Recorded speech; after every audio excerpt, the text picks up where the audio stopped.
Welcome back after the break. अब जो मखसूस नशस्तों का मामला है, इंतज़ार हैदरी साहब ज़रा फरमाएं, हमें बताएं, ये गुत्थी सुलझाएं। सुन्नी इत्तेहाद कौंसिल मांग रही है कि हमें नशस्तें जो हैं वो फराहम कर दी जाएं। इसके हवाले से आइन और कानून क्या कहता है? बहुत शुक्रिया शुक्रिया ईसा नकवी साहब, आपने मदऊ किया। देखें, इलेक्शन रूल्स 2017 जो हैं वो बिल्कुल वाज़े हैं, और खुसूसन बाब 6 जो है वो बहुत वाज़े है, और उसमें ये बिल्कुल वाज़े कर दिया गया है कि जो आज़ाद अरकान आएंगे वो शुमार नहीं होंगे किसी भी किस्म की मखसूस नशस्तों के फार्मूले के अंदर, जब तक कि वो 3 दिन की उनके पास एक वक्त है कि उसके अंदर वो किसी मखसूस सियासी जमात को तस्लीम करें, उसमें शामिल हों, उसका हिस्सा बने। उसके बाद फिर मखसूस नशस्तें उस जमात को मिल सकती हैं।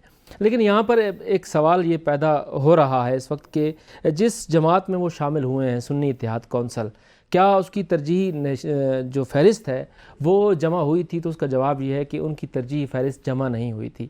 अगर कोई एक भी उनका मेंबर तरजीह फ़हरिस्त में मौजूद होता तो शायद एक उनके पास एक बड़ा और वाज़े जो है वो एक मौक़िफ़ होता कि हमें मखसूस नशस्तें फ़राहम की जाएँ, क्योंकि हमारे पास तरजीही फ़हरिस्त में कम से कम एक रुकन मौजूद है। और ये बात मैं जो आपसे कर रहा हूँ, ये लेजिस्लेशन ब्रांच, इलेक्शन कमीशन और बहुत से दीगर इदारों के साथ जो इससे रिलेट करते हैं, उनके साथ हमने मुसलसल इस मामले बहस किया, क्योंकि खुसूसन हम खुद पार्लियामेंट्री रिपोर्टिंग कर रहे होते हैं और बहुत से ऐसे सवालात आते हैं जिनका जवाब बहुत ज़रूरी होता है।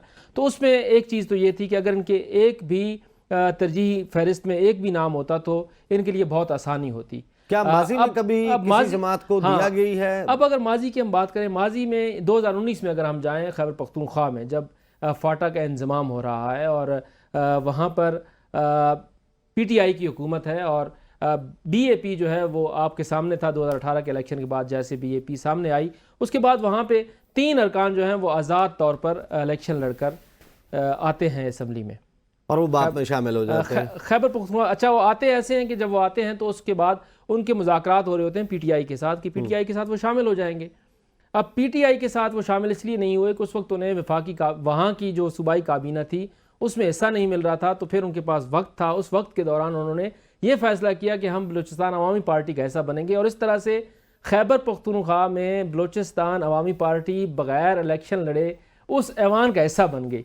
अब जब उस ऐवान का हिस्सा बनी तो उनको वहाँ पे एक नशिस्त, मखसूस नशिस्त मिल गई, और कोई तरजीह फहरिस्त जो है वो जमा नहीं थी बलूचिस्तान अवामी पार्टी की, लेकिन एक मखसूस नशिस्त मिली। और फिर आप ये देखें कि 2024 जब हम इलेक्शन में अब ये हुए और नई असम्बली आई है, और 2023 में जब ये असम्बलियाँ मुकम्मल हुई हैं, तो वो 4 नशिस्तों के साथ बलूचिस्तान अवामी पार्टी जो है वो खैबर पख्तूनख्वा में मौजूद है। ये एक जो है एक अहम तरीन जो मिसाल है वो मौजूद है। लेकिन इसमें एक चीज़ और भी है, इसमें एक चीज़ ये भी है कि अब जो कानूनी माहिरीन हैं और इलेक्शन कमीशन और उसके साथ साथ कौमी असम्बली में जो लोग लेजिस्लेशन के हवाले से एक एक लफ्ज़ को देखते हैं, वो ये कहते हैं कि अब ये सवाबदीद है इलेक्शन कमीशन की कि वो उस नज़ीर को देखते हुए या गुड जस्टिस के तौर पर कोई फ़ैसला कर दे, और जो मखसूस नशस्तों को अभी तक जिसका फ़ैसला नहीं हुआ, जिसके ऊपर अभी एक फड्डा पड़ा हुआ है पार्लिमानी वजारत में, वज़ीर आज़म हाउस में, कौमी असम्बली सेक्रेटरीट में और ऐवान सदर में, तो उसके ऊपर फ़ैसला भी होना है। तो अब अगर गुड जस्टिस के तौर पर PTI को या सुन्नी इत्तेहाद कौंसिल के उन अराकीन को वो मखसूस नशस्तें मिलती हैं तो होगा। बसूरत दीगर ये मामला जो है ये मुझे सुप्रीम कोर्ट ऑफ पाकिस्तान में जाता नज़र आ रहा है, और वहाँ पर शायद इसकी कोई चीज़ सामने आए। इसमें एक चीज़ और भी है, देखें, पहले आज़ाद अरकान आते थे 2, 4, 6, 8, 10, 20, इससे ज़्यादा तो नहीं आए।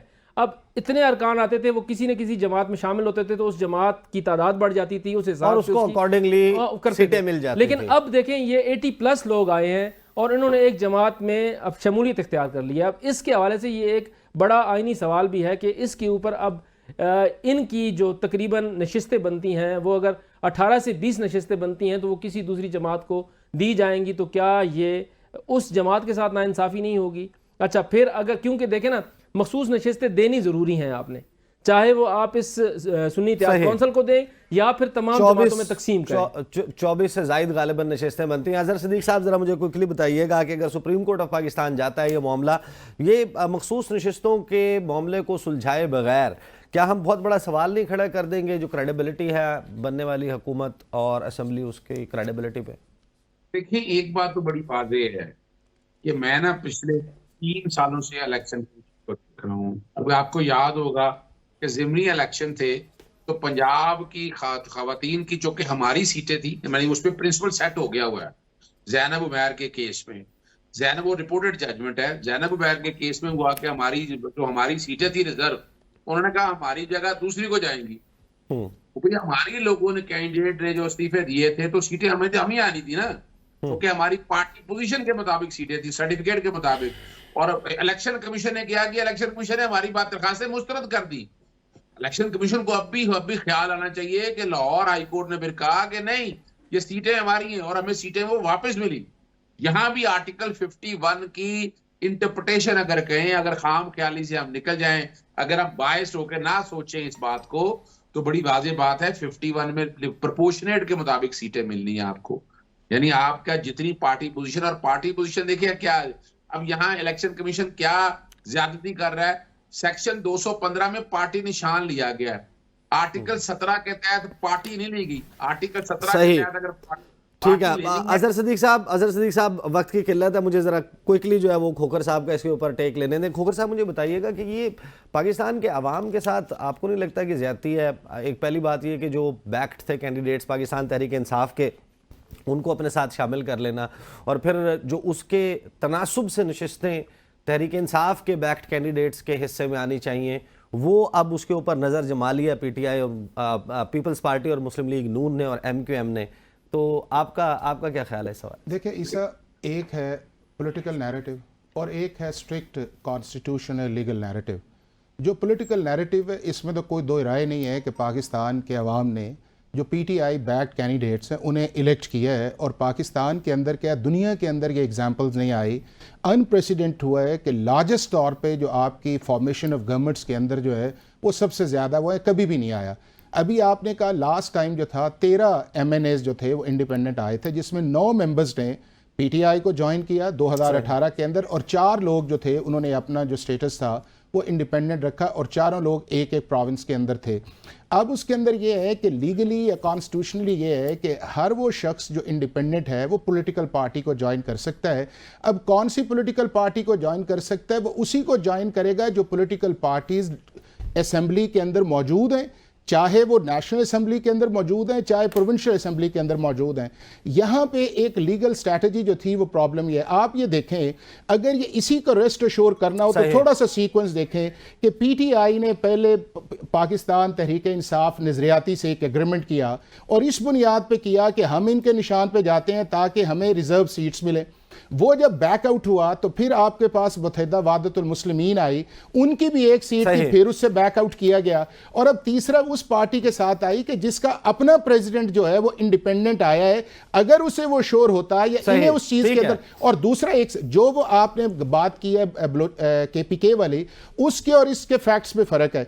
वो फैक्ट्स ये था कि बलूचिस्तान असेंबली के अंदर उनकी प्रेजेंस भी थी, और जब ये मामला आया था तो खोखर साहब नया शेड्यूल आया, फिर उन्होंने अप्लाई किया। खोखर साहब, मेरे पास वक्त खत्म हो गया है। अजहर सिद्दीक साहब, हाफिज एहसान खोखर साहब और इंतज़ार हैदरी साहब, बहुत बहुत शुक्रिया।